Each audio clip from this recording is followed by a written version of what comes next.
Okay, so we'll move on to the next presentation by Dr. Samer Al-Koussayer from Riyadh, Saudi Arabia, and he will discuss the significance of SAC regression and drivers of EVAR outcome. Good afternoon. Good afternoon. I'm going to talk today about significance of SAC regression and driver of the EVAR outcome. For a long time, we thought that when you do an EVAR, you have a successful outcome if the SAC is stable or regressed. But there is no evidence suggests that there is a reason to differentiate between stable SAC and regressed SAC, because regression SAC is linked to the higher long-term survival than stable SAC. This is a very nice VQI study where they have a 14,000 patient and they compare stable with regressed versus expanding SAC, and they found that the SAC regression linked to the better long-term outcome. Another meta-analysis about 8 study have 17,000 patients, and they found that if the SAC regressed after EVAR, you have less all-cause mortality, aneurysm-related mortality, aneurysm rupture, secondary intervention, endoleak, and aneurysm-related complications. So are there any factors which can predict the SAC regression? Some people, they try to find if any anatomical factors. Some people look at the device-related factors. Does the pre-lumbar embolization to prevent type 2 endoleak can help to SAC regression? And finally is AAA SAC filling. This is a study. They look at the clinical predictor for SAC regression after EVAR, and they found the neck thrombus, AAA thrombus, number of the hostile neck parameter, total AAA volume, and AAA flow lumen volume, and aortic calcification could play a role in the AAA remodeling after EVAR, but unfortunately none of them, they have a strong evidence to suggest them as a good predictor for SAC regression. Another retrospective single center study, also they looked some anatomical factor to predict SAC regression, and they found that if you have a large preoperative maximum AAA diameters, then you have a higher chance that the SAC will regress after the surgery. But if you have older page and larger preoperative infrarenal angulation, then you have less chance that the SAC will regress. But again, unfortunately, none of them, they have sufficient data so we can implant them in clinical care. So in reality, we don't have any definite answer for any anatomical feature can predict the SAC regression. So what about the device-related factors can impact the SAC regression? They try to look at accurate placement, continuous sealing, and type of the EVAR material. They found that if your accurate placement is the most important because it prevents type 1 endoleak, which is the most reason for pressurized SAC. The reason now all devices, they have a capture device so you can have an accurate deployment. You need to have a continuous seal, and they found that they have 3 ways by doing that, by using suprarenal stent, nitinol M sealing stent, and using endo anchors.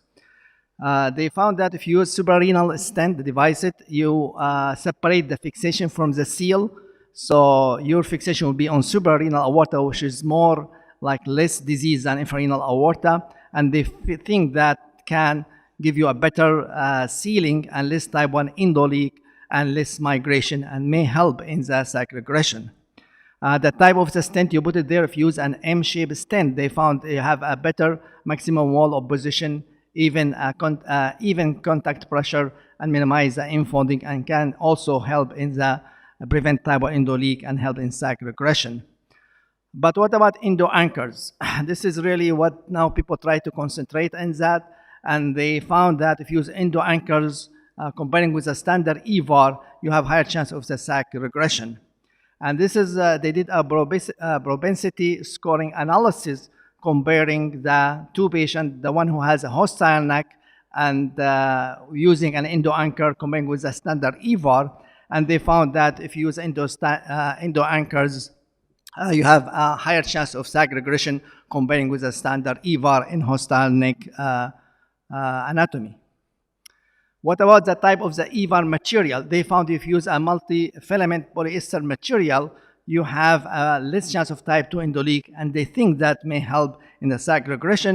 So they did in vitro study where comparing the polyester with the BTFE, and in vitro they found that if you use a polyester material, you have higher chance of the SAC regression. But this is all IDE data. It's not clinical data.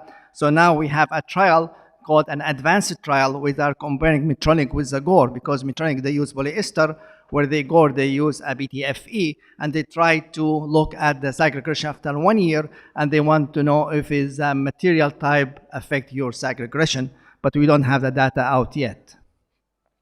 What about type 2 endoleak? They noticed that if you have type endoleak, you have higher chance of the SAC will not regress, may stay stable.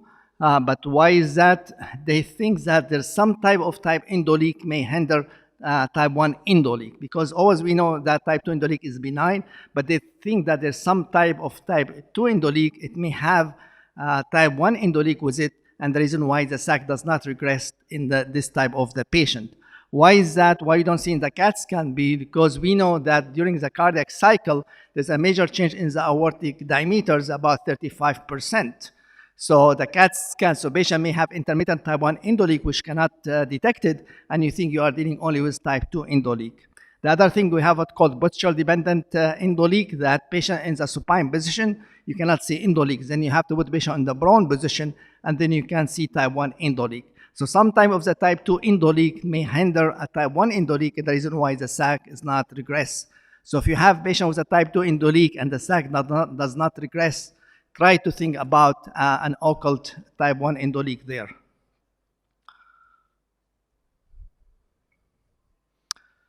So some people, they said, okay, if this is the situation, well, let's go and embolize all the lumbar artery before EVAR.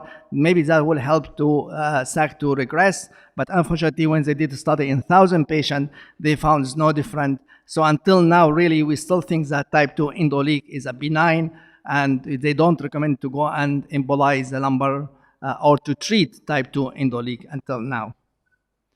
What about the SAC embolization during EVAR? They found that the perigraft arterial SAC embolization proves to be an effective tool in the SAC management for prophylaxis of endoleak and maximize SAC regression in the EVAR.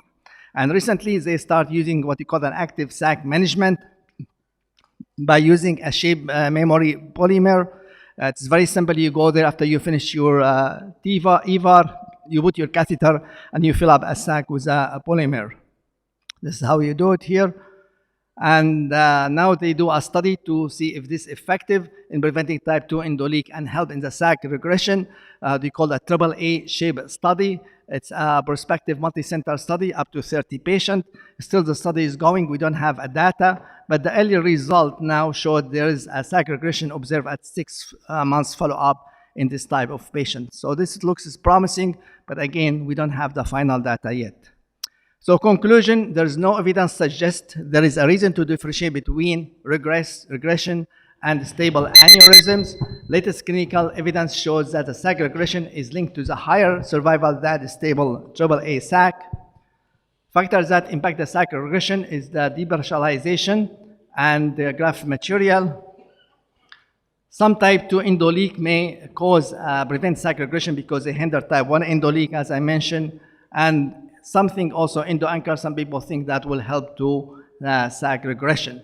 So is the EVAR undergoing paradigm shift? Yes, I think in the future, maybe SAC stabilization is not enough. We need to see a SAC regression, but we don't have data yet to support that. Type endoleak impact the SAC behavior, and we think prevent type SAC regression, but again, unfortunately, we don't have enough data again, because when we embolize it and treat it, we didn't see any major difference.